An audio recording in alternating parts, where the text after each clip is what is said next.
মুসা আলাইহিস সালাম তো একটু বললাম না ফিজিক্যালি খুব স্ট্রং ছিলেন, থাকে না বডি বিল্ডার, সামনে গিয়ে কথা বলে সরো পানি দিতে দাও, তখন মানুষ একটু মূল্যায়ন করে না। তো মুসা আলাইহিস সালাম এভাবে পানি নিয়ে দিলেন এবং বাছুরদেরকে পানি পান করালেন, করিয়ে গাছের নিচে এসে বসে আছেন। বসে বসে তিনি দোয়া করছেন, এই যে দোয়াটা তিনি দোয়া করছেন, রব্বি, একটা নেক কাজ করলেন, নেক কাজ করলেন না, মানুষের উপকার করলেন, নেক কাজ করে এসে গাছের নিচে বসে দোয়া করছেন, আল্লাহ এখানে তো আমার খাবার পানি বাসস্থান কিছুই নাই, আমি কি করব?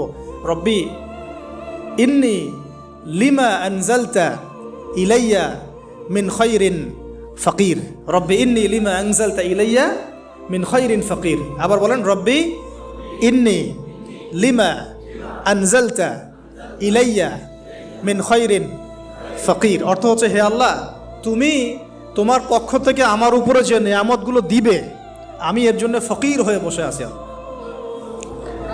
অর্থ বুঝে পড়বেন ভাই, নামাজ রোজা